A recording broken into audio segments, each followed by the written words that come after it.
Oh, not at all. I mean, I think in Cairns you could drink wine anytime, to be honest, but particularly, I guess, red wines, because that's the cooler part of the year. And I know it's quite fashionable in summer to have red wines in the fridge. I think it's a great idea. And I know one of the locals today said how small they pour their sparklings. You have a little bit in the glass. That's to avoid the temperature rise in the glass. So your glass gets refilled more often. But it's, no, it's a good time to be drinking wine.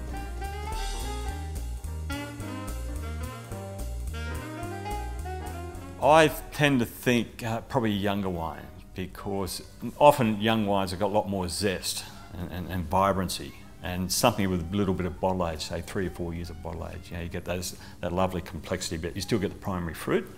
So I would think more probably on the younger side. It's maybe in those winter months you have those 5, 10-year-old reds is the go.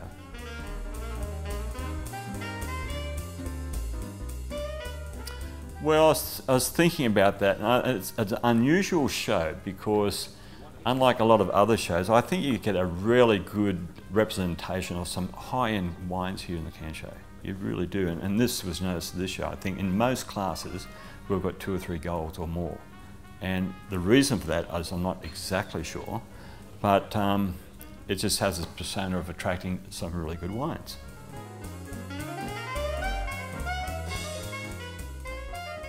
Depends a little bit on the variety. I mean, there is a lot of good cheap end wines that are extremely good. And unless you know your wines, it's a bit of taste and tell as well. But there are some beautiful wines out at low cost. And the reason for that is because there's only so much you can sell in the premium market. Most consumers don't spend too much over, unless you're really into your wines, over $20 a bottle. So there is an abundance of really good quality and value wine under $20.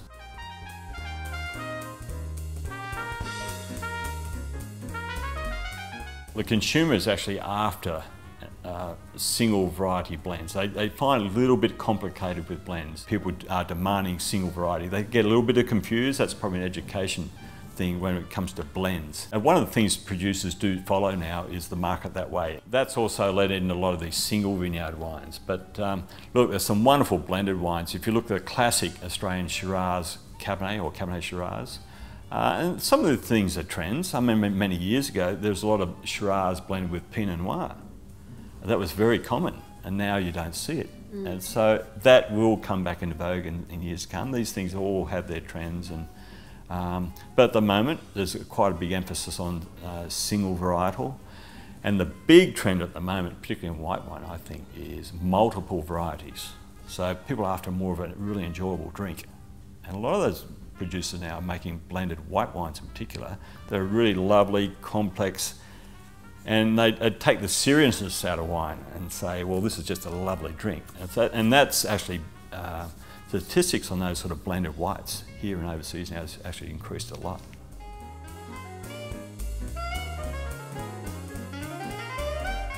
Well, the stainless steel versus oak is really a varietal thing. I mean, for argument's sake, you could have a Riesling in oak. There's no reason you can't have Riesling, Semillon, these floral varieties, but their actual characters aren't expressed well with oak. They're better off without them. Not to say you can't, there's no rights or wrong in winemaking, but generally they're soft, they're floral, delicate fruit varieties, so you don't really necessarily need that oak component. Probably with Semillon is more forgiving than, say, Riesling. But for instance, Chardonnay is quite the opposite. It's a more robust grape, as in it's picked at a higher alcohol. And because it's higher alcohol, it actually adapts better to the barrel. So if you're fermenting barrel, that helps extract the oak. And you make a lot more complex wines and a bigger canvas. So it's just better suited. Not to say that you couldn't have unoaked Chardonnay. There's a lot of unoaked Chardonnays there, because in the past, I guess the industry has gone down the path of having, sometimes our wines have been over-oaked. I think the industry has addressed that really well in the last 10 years. Now, there's some beautiful, beautiful Chardonnays being made now. Oak is to support the fruit of the wine. There's not a given rule you should or shouldn't use it, but it does add complexity. And normally more your floral varieties like Semillons, Traminas, Rieslings, or the varieties you probably don't necessarily need oak in.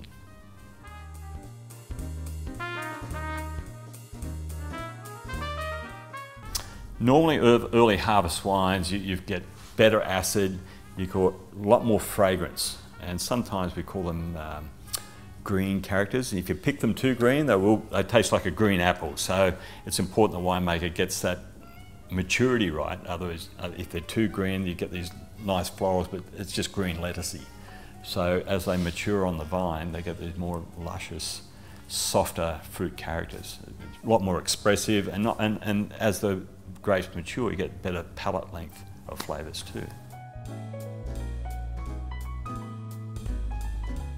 That's a good question. The seed is, if you have a really cool growing season, sometimes the seeds don't develop well. And one of the ways of checking for a white variety or red variety is ripe or not, you squash the berry in the palm of your hand. If the grape got good colour and you look at the seed, and the seed's still a bit green, it's often a really good indicator it's not quite right. A brown seed is what you're looking for, particularly with reds. You can extract the seeds away from the pulp. It's not such a bad idea. It's not imperative, but more imperative is the stalk. Okay, so sometimes when you chew on a stalk, and some years they can be quite green tasting, which is not necessarily good character. But if they taste more mature and softer, that woody sort of character, then it's fine. So that's part of the wine making. You have to consider the stalk, the seeds. Yeah, it's all part of the fruit.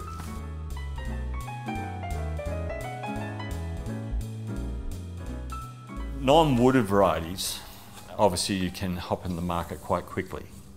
So again, it depends on the style. If it's a Riesling or a Semillon, you can get them on the market. And some people love these cleaner, fresher, brighter, more slightly acid varieties. Perfect, you know. If you're requiring some sort of oak maturation, normally that takes some months, up to 6 months at least, and maybe 15 months for red.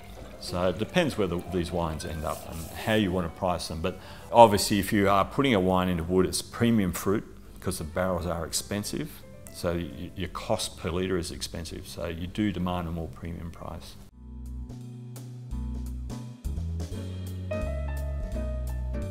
An older wine tends to be more valuable because, and to some degree it has to be more valuable because from a grower's point of view and a producer's point of view, you have that waiting time, okay? So you've invested in your fruit, you've made the wine, you've put it to bottle and it's resting.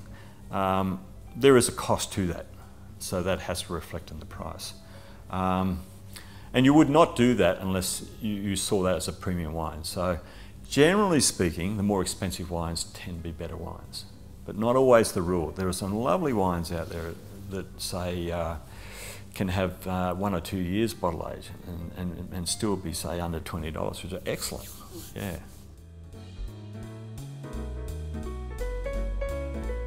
Wine's supposed to be fun. It's part of the food world. You know, there are no rights or wrongs. If you like to drink your wine a week after it's bottled and you love it, then that's the time to drink it.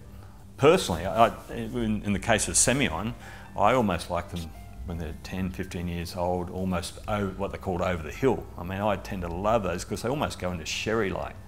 But that's not for everyone. You know, some people like them 1 or 2 years of age. I think, you know, bottled varietals, floral varietals, like Riesling, Semillon, I think they're lovely. They've got that lovely primary fruit after 2 years or 3 years of bottle age with a hint of that lovely toastiness. So it's a good combination of both worlds. So you get lovely primary fruit and honeyed characters, you know. So if you don't like those characters, then maybe drink them early. But there's no right or wrongs, and that's what such a lovely thing about the wine world, you know. It's sometimes we tend to be a bit too expressive. Who should do what? Who should drink what the trends are. I think it's a very personal thing.